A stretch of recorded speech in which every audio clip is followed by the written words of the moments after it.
Welcome back students. आज हम करेंगे पॉलिटी लक्ष्मीकांत का चैप्टर नंबर 10 का पार्ट सेकंड। ठीक है, इससे पहले का जो भी पार्ट है मैं पहले डाल चुका हूँ, तो आप उसे मेरे डिस्क्रिप्शन जाके देख सकते हैं। ठीक है, उसका लिंक मैं डाल दूंगा डिस्क्रिप्शन में, तो वहाँ जाके आप देख सकते हैं। ठीक है, तो इस पार्ट की शुरुआत हम करेंगे अदर टाइप्स ऑफ मेजॉरिटी। अब तक देखो जो हमने मेजॉरिटी पढ़ ली है वो कौन कौन सी है, बताओ ज़रा। अब तक जो हमने मेजॉरिटी पढ़ ली है वो पढ़ ली है हमने जो आर्टिकल 368 के अंदर थी। ठीक है, कौन कौन सी थी? एक सिंपल मेजॉरिटी और एक स्पेशल मेजॉरिटी। ठीक है, एक सिंपल मेजॉरिटी और एक स्पेशल मेजॉरिटी थी। ठीक है, लेकिन लेकिन अब हम पढ़ेंगे वो वाली मेजॉरिटीज़। ठीक है, मेजॉरिटी देखो, मेजॉरिटी क्या होती है? देखो, मेजॉरिटी अमेंडमेंट करने के लिए हमें प्रूफ करनी होती है पार्लियामेंट में। ठीक है, तो देखो अब हम कौन से मेजॉरिटीज़ पढ़ेंगे? Other types of majorities out article 368। भाई ऐसी मेजॉरिटीज़ जो आर्टिकल 368 के बाहर हैं, तो कौन कौन सी हैं? देखो, special majority as per article 249।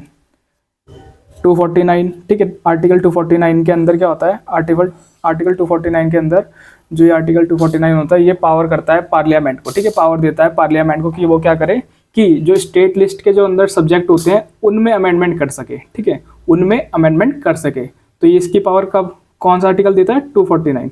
Article 249 बोलता है पार्लियामेंट को कि भाई अगर आपको क्या करना है, स्टेट टॉपिक पर कोई अमेंडमेंट लाना है। ठीक है, ऐसे स्टेट टॉपिक देखो कौन से आते हैं, ऐसे टॉपिक्स जिस पे खाली स्टेट ही लॉ बना सकता है। अगर उस लॉ में आपको कुछ अमेंडमेंट करना है तब आपको आर्टिकल 249 का इस्तेमाल करके अमेंडमेंट करना होगा। तो ये बोलता है हमारा, देखो, article 249 empowers the parliament to legislate with respect to the matter in the state list in the national interest. ठीक है, नेशनल इंटरेस्ट के लिए अगर आप कुछ स्टेट लिस्ट में अमेंडमेंट करना चाहते हो तब आप 249 के लिए आर्टिकल 249 का इस्तेमाल करके अमेंडमेंट कर सकते हो। ठीक है, तो कौन सी मेजॉरिटी प्रूफ करनी पड़ेगी हमें? Special majority. ठीक है, स्पेशल मेजॉरिटी वही मतलब कि जो 2/3 मेंबर। ठीक है, सबसे पहली बात तो ये है कि इसमें 2/3 मेंबर हाँ बोलने चाहिए टोटल नंबर ऑफ मेंबर्स। मतलब कि एग्जांपल देता हूँ, देखो जैसे हमारे राज्यसभा में मेंबर है 245, तो इसके सपोज करो उसमें से 45 लोग आए नहीं है। ठीक है, छुट्टी पर हैं, जो भी है, बुखार है, किसी कुछ भी है, लेकिन उसमें 45 मेंबर नहीं आए, बच्चे 200, तो इसका 2/3, तो इसका निकालो आप। ठीक है, किसका 2/3? तो 245 का टोटल का 2/3 निकालो। टोटल का जो 2/3 आएगा वो आएगा आपका कितना?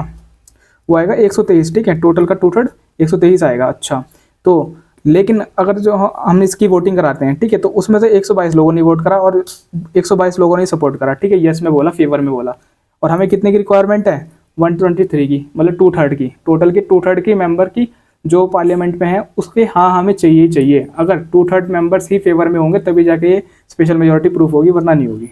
ठीक है, इसकी स्पेशल मेजॉरिटी मैंने लास्ट वीडियो में समझा रखी है, जिसको समझनी है तो वो लास्ट पार्ट जाके देख सकता है। ठीक है, आगे चलते हैं। अब देखो, अब एक और आता है हमारा आर्टिकल, एक तो हमें पढ़ा आर्टिकल 368 जो हमने लास्ट वीडियो में पढ़ लिया था।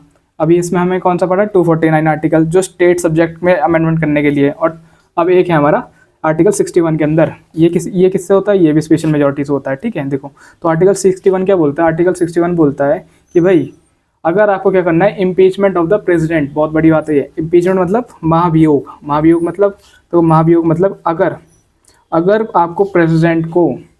आपको प्रेसिडेंट, माननीय प्रेसिडेंट को उनके पद से, उनकी कुर्सी से उतारना है बिना उनका टेन्योर पूरा हुए, ठीक है, तब आप इम्पीचमेंट का इस्तेमाल करते हो। ठीक है, तब उसे हम बोलते हैं महाभियोग, कि महाभियोग चल रहा है प्रेसिडेंट के खिलाफ। अच्छा, और ये किसकी मदद से करते हो आप? आर्टिकल 61 के हिसाब मदद से पार्लियामेंट करती है। अच्छा, लेकिन महाभियोग चलाते क्यों हैं? देखो, महाभियोग इसलिए चलाते हैं, लेकिन इंडियन हिस्ट्री में अभी तक ऐसा हुआ नहीं है कि किसी प्रेसिडेंट को आज तक, ठीक है, आज तक किसी प्रेसिडेंट को इम्पीचमेंट के थ्रू उतारा गया हो, ऐसा कभी हुआ नहीं है। क्योंकि ये बहुत डिसरिस्पेक्ट वाली बात है एक देश के लिए, क्योंकि उनका जो फर्स्ट मेंबर जो है कंट्री का, उसे ही उतार रहे हो आप, तो कितनी डिसरिस्पेक्ट वाली बात होगी, है ना? तो ऐसा हुआ नहीं है, क्योंकि आज तक हमारे जितने प्रेसिडेंट हैं बहुत अच्छे हैं। ठीक है, किसी ने भी ऐसा कोई काम नहीं करा। जो क्यों उतारते हैं वैसे बता देता हूँ। कोई सपोज करो कि अपनी पावर के रहते, ठीक है, अपनी पावर के चलते कोई प्रेसिडेंट कुछ बहुत ही बड़ा अनकॉन्स्टिट्यूशनल काम कर देता है या फिर इलीगल काम कर देता है, मतलब कि बहुत ही ख़राब काम कर देता है। ठीक है, कुछ ऐसा इलीगली कर देता है, तो तब जाके हम क्या करते हैं? इम्पीचमेंट करते हैं। ठीक है, कौन करता है? पार्लियामेंट करती है इम्पीचमेंट ऑफ प्रेसिडेंट। तब हम आर्टिकल 61 का इस्तेमाल करते हैं, और इसमें भी हमें स्पेशल मेजॉरिटी प्रूफ करानी होती है। ठीक है, अच्छा देखो, वही special majority as per article 61 requires a majority of 2/3 member, जो मैंने बताया कि 2/3 मेंबर, टोटल मेंबर कितने, जैसे अब हम लोकसभा का लेते हैं, देखो एग्जांपल, लोकसभा में कितने मेंबर है टोटल 243, अब इनका 2/3 निकाल दो आप, ठीक है, 2/3 निकाल दो, टोटल मेंबर का कितना आएगा, 2/3 निकालो, देखो इनका 2/3 आएगा आपका, ये ऐसे जाओ, ठीक है, तो इसका आएगा भाई साहब आपका 271.5, ठीक है, तो हम इसे अप्रोक्सीमेट क्या मारेंगे 272। तो भाई कम से कम इतने इतने मेंबर्स के फेवर में होना चाहिए, तब जाके इम्पीचमेंट होगी सक्सेसफुल, वरना नहीं होगी। अच्छा देखो, अब जैसे मैंने एग्जांपल में ये भी दे रखा 362, सॉरी 362 होगा, मैंने गलत निकाल दिया, ठीक है, तो जैसे लोकसभा मेंबर है हमारे 543, ठीक है, तो इसकी 2/3 निकाल लो, तो 362 इसका 2/3 आएगा, ठीक है, तो इतने मेंबर्स का फेवर हमें चाहिए, तब जाके इम्पीचमेंट होगी। और राज्यसभा में कितने मेंबर्स होते हैं टोटल 245, तो उसमें से 164 का हमें फेवर चाहिए, तब जाके हम इम्पीचमेंट कर सकते हैं पर प्रेसिडेंट की हमारे। अच्छा फिर आगे देखते हैं कि अब आती है हमारी स्पेशल मेजॉरिटी। देखो अब तक हमने क्या पढ़ लिया, सॉरी स्पेशल बता रहा हूँ, एब्सोल्यूट मेजॉरिटी। देखो अब तक हमने कौन कौन सी मेजॉरिटी पढ़ी, हमने पढ़ी अब तक सिंपल मेजॉरिटी, स्पेशल मेजॉरिटी। अब देखो स्पेशल मेजॉरिटी के अंदर हमने दो टाइप पढ़ी थी, कौन कौन सी, टाइप 1 और टाइप 2। टाइप 1 कौन सी थी, जिसमें खाली स्पेशल मेजॉरिटी प्रूफ करनी होती है, बस 2/3 मेंबर का फेवर होना चाहिए, ठीक है। और टाइप 2 कौन सी होती है, टाइप 2 होती है सबसे पहले तो स्पेशल मेजॉरिटी प्लस उसके साथ में रेक्टिफिकेशन ऑफ द स्टेट भी चाहिए होता है हमें, स्टेट लेजिस्लेचर का रेक्टिफिकेशन भी चाहिए होता है, मतलब कि हमारी टोटल स्टेट कितनी है 28 है, उसमें से 50% + 1, ठीक है, 50% जितनी आ रही है, जैसे 28 है टोटल, 28 में से 50% निकाल दो 14, तो 14 में से बस एक और ज़्यादा, मतलब कि 15 स्टेट का हमें रेक्टिफिकेशन चाहिए होता है कि हाँ हम आपके फेवर में, आप ये काम कर लो, ठीक है, तो उसे बोलते हैं टाइप 2 स्पेशल मेजॉरिटी, ठीक है। अच्छा तो अब हम करेंगे एब्सोल्यूट मेजॉरिटी। देखो एब्सोल्यूट मेजॉरिटी क्या होती है, देखो इसमें सिंपल है बहुत, ये सिंपल की तरह ही है बेसिकली। देखो it refers to a majority of more than 50%, भाई कि आपको क्या करना है 50% से ज़्यादा, ठीक है, मोर देन 50%, मतलब कि सपोज करो, जैसे कि एग्जांपल देता हूँ, 50% ऑफ टोटल मेंबरशिप, हमारे लोकसभा में कितने मेंबर हैं, लोकसभा में 543 मेंबर हैं, अब इनका आधा कर देंगे कितना आएगा 271.5, ठीक है, 272 मेंबर्स, ठीक है, 50% हो गए 272 अप्रॉक्स ले लिया हमने, ठीक है, तो इसकी बस एक सीट ज़्यादा 273, ठीक है, हमें मेजॉरिटी प्रूफ करने के लिए 273 चाहिए, भाई जो मेजॉरिटी प्रूफ कर देगा उसकी सरकार बन जाएगी। देखो इसलिए इसे कहाँ पे इस्तेमाल करते हैं, इलेक्शंस में, ठीक है, इलेक्शन में इस्तेमाल करते हैं, फॉर्मेशन ऑफ द गवर्नमेंट, और जो मेजॉरिटी प्रूफ कर देता है उसकी गवर्नमेंट बन जाती है, ठीक है, तो यहाँ पे हम इसका इस्तेमाल करते हैं, ये होती है हमारी एब्सोल्यूट मेजॉरिटी। अच्छा आगे देखते हैं, देखो आगे क्या है, आगे है हमारा एक आती है इफेक्टिव मेजॉरिटी। अच्छा अब इफेक्टिव मेजॉरिटी होती है, क्या होती है, देखो इफेक्टिव मेजॉरिटी होती है जो इफेक्टिव स्ट्रेंथ बता देती है कि हाँ भाई जिसकी इफेक्टिव स्ट्रेंथ ज़्यादा है वही जीत जाएगा, वही इफेक्टिव मेजॉरिटी प्रूफ कर देगा। देखो क्या होती है इफेक्टिव स्ट्रेंथ, बता देता हूँ सबसे पहले। तो सपोज करो आपकी जो टोटल स्ट्रेंथ है मेंबर की वो है 543, जैसे हमारे लोकसभा में कितने मेंबर हैं 543, ठीक है। अब इसमें ये समझ लो कि एग्जांपल ले लो कि 43 जो है वो आए नहीं है, वैकेंट है, तो हमने क्या करेंगे इसमें से वैकेंट जितने भी जो आए नहीं उन्हें माइनस कर देंगे, तो टोटल मेंबर हमारे कितने हो गए 500। तो अब इस 500 का टोटल में से हाफ, ठीक है, टोटल में से हाफ 50% इसका निकालो कितना आएगा 250 आएगा, तो 250 प्लस मतलब 251 सीट हमें चाहिए इफेक्टिव मेजॉरिटी प्रूफ करने के लिए, तो ये चीज़ है। अच्छा फिर देखो ये क्या बोलता है, a majority of more than 50%, भाई more than 50% of the effective strength आपकी 50% + 1 होनी चाहिए of the house of parliament is considered as effective, उसे बोलते हैं इफेक्टिव मेजॉरिटी। अच्छा ठीक है, तो देखो एग्जांपल देते हैं, इफेक्टिव स्ट्रेंथ ऑफ हाउस, एक स्ट्रेंथ, ये हमारा राज्यसभा का एग्जांपल दे रखा है। देखो क्या कि हमारे राज्यसभा में कितने मेंबर 245 हैं, और सपोज करो कि उसमें से 45 लोग आए नहीं है, ठीक है, कोई मैटर था उसमें 45 लोग आए नहीं है, चलो ठीक है भाई 200 आए हैं वोटिंग के लिए, और 200 में से हमें कितने को वोट चाहिए, खाली 101 का हमें वोट चाहिए, हमारे फेवर में वोट चाहिए 101 का। अगर 101 वोट हमें मिल जाएंगे फेवर में तो हमारी इफेक्टिव मेजॉरिटी प्रूव हो जाएगी, और हम मतलब पास करेंगे बिल को या फिर अमेंड करेंगे किसी भी कॉन्स्टिट्यूशन एक्ट को, ठीक है। तो अच्छा तो ये होती है हमारी इफेक्टिव मेजॉरिटी। अब देखो इफेक्टिव मेजॉरिटी जो है तो हम किस किस केसेस में इस्तेमाल करते हैं, देखो तो सबसे पहला हम इस्तेमाल करते हैं इसे आर्टिकल 67 क्लॉज बी में। अच्छा क्या होता है ये होता है removal of the vice president.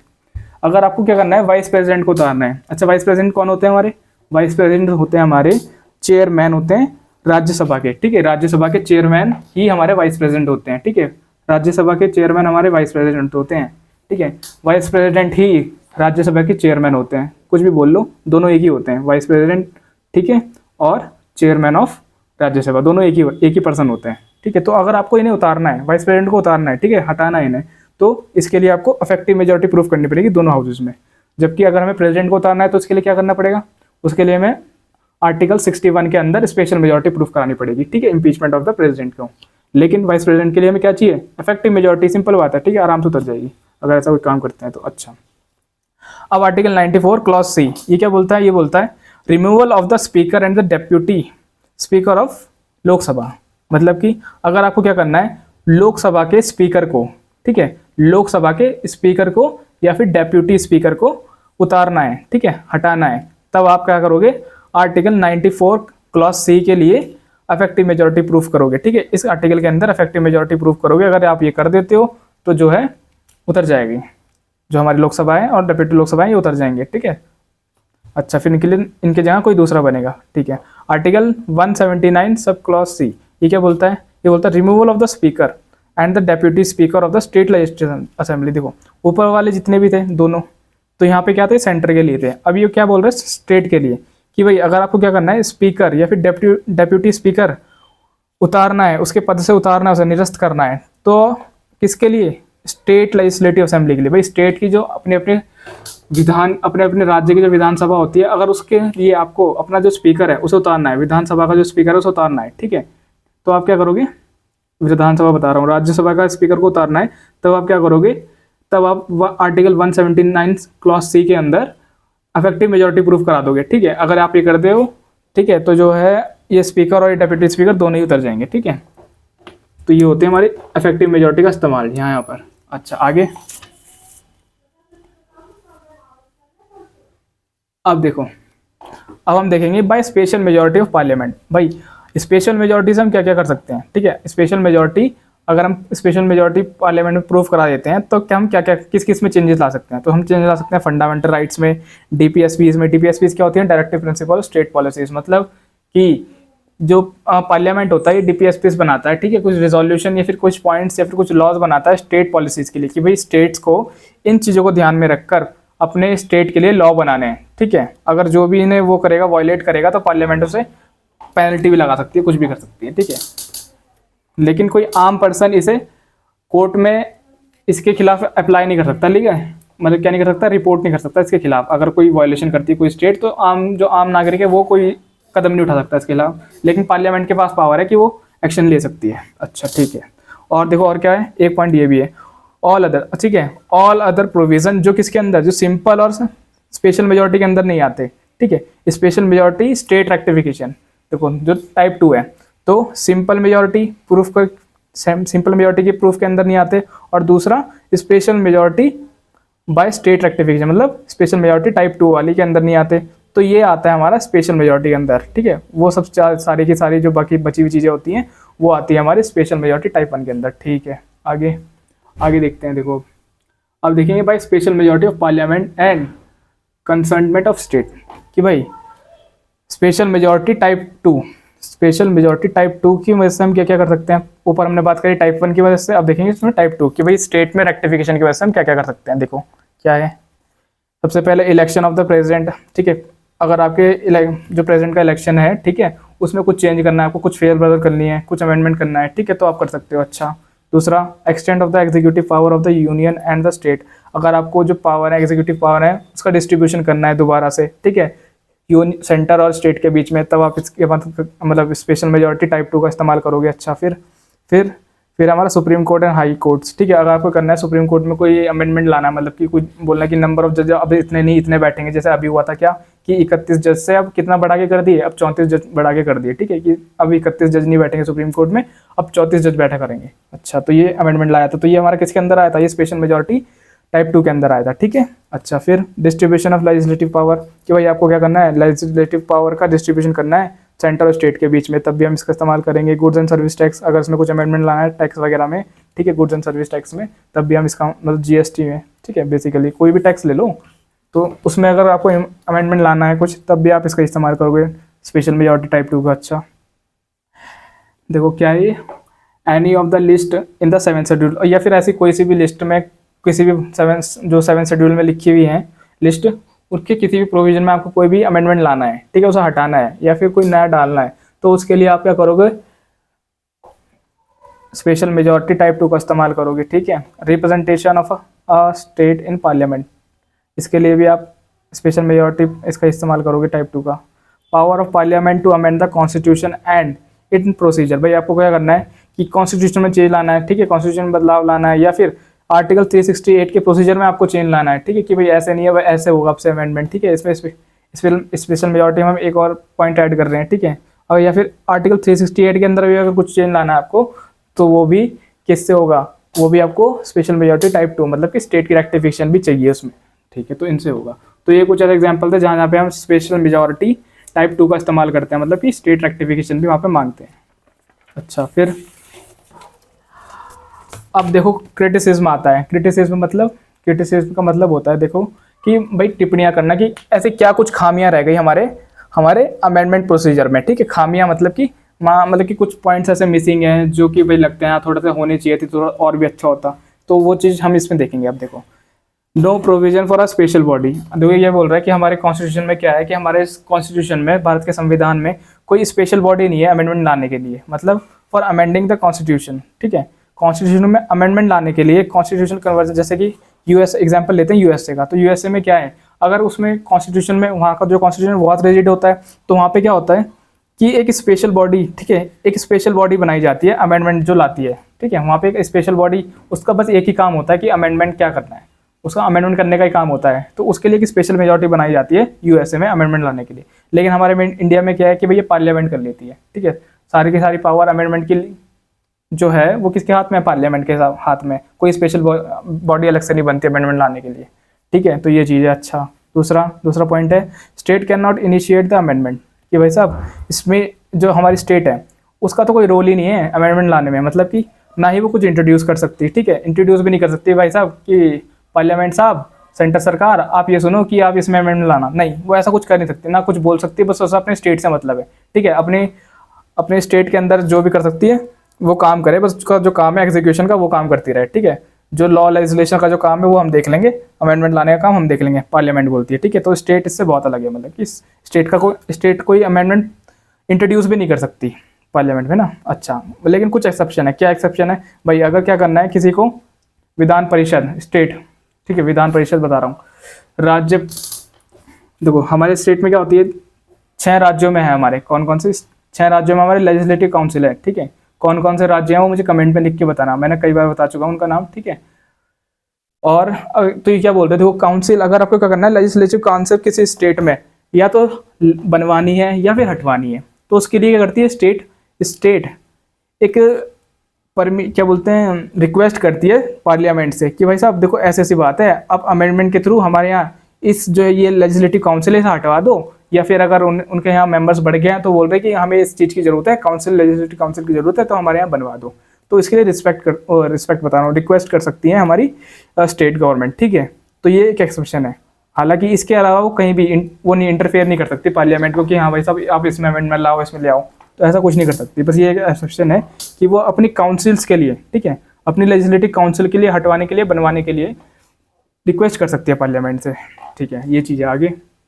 आगे है, the constitution does not prescribe the time frame with in the which the state legislature should rectify और रिजेक्ट द एन अमेंडमेंट। देखो ये क्या बोल रहा है कि जो कॉन्स्टिट्यूशन है with in the which state legislature should rectify और रिजेक्ट एन अमेंडमेंट, तो the constitution does not prescribe the time. भैया अब देखो ये क्या बोल रहा है कि जो रेक्टिफिकेशन प्रोसेस है, मतलब कि जो हमारी स्पेशल मेजॉरिटी टाइप 2 वाली है जिसमें स्टेट की रेक्टिफिकेशन भी हमें चाहिए होती है, तो ये तो ठीक है, ये तो लिखी हुई है हमारे कॉन्स्टिट्यूशन में, लेकिन हमारे कॉन्स्टिट्यूशन में ये नहीं लिखा हुआ कि उसे कितना टाइम पीरियड है भाई, उसका कम से कम लिमिट टाइम, उसकी टाइम को लिमिट तो करते हैं भाई, उसमें तो टाइम ही नहीं लिखा हुआ भाई, वो 10 दिन में जवाब दे, 10 दिन में जवाब दे, 1 महीने में जवाब दे, 1 महीने 15 दिन में जवाब दे, 2 महीने में जवाब दे, 3 महीने में जवाब दे, कम से कम टाइम तो लिखा होता कि हाँ भैया स्टेट के पास इतना टाइम है, इतने टाइम के अंदर उन्हें जवाब देना है। अच्छा, इसमें लेकिन हमारे कॉन्स्टिट्यूशन में कोई ऐसा लिखा ही नहीं है, ठीक है, टाइम के पर्पज़ के लिए कि हाँ भैया रेक्टिफिकेशन के लिए आपको इतना टाइम दिया जा रहा है, अब इतने टाइम के अंदर आपको जवाब देना पड़ेगा,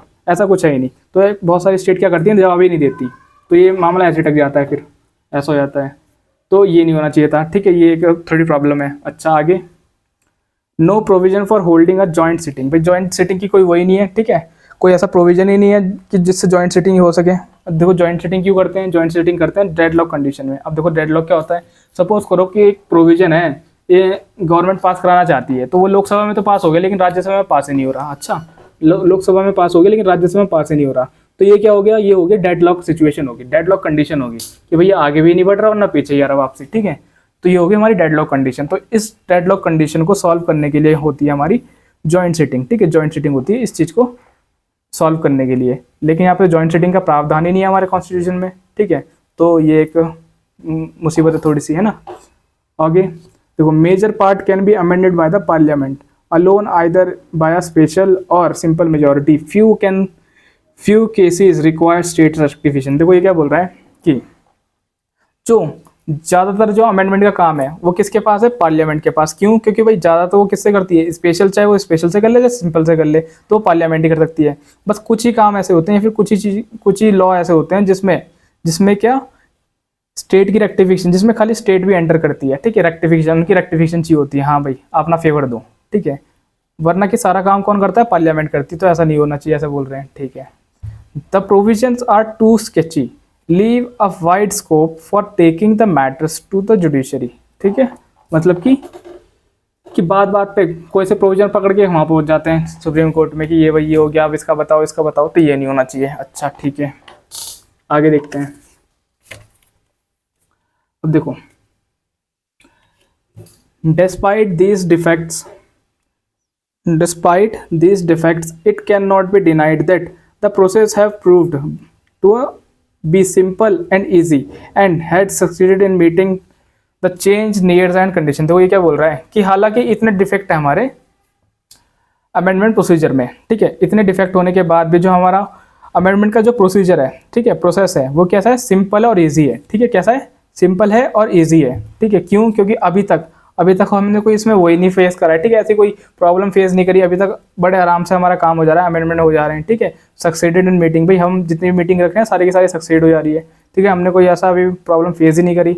तो इतनी सारी डिफेक्ट होने के बाद भी जो हमारा अमेंडमेंट का प्रोसीजर है वो क्या, सिंपल और ईजी है। भाई अभी तक हमें कोई ऐसी प्रॉब्लम हमने फेस ही नहीं करी।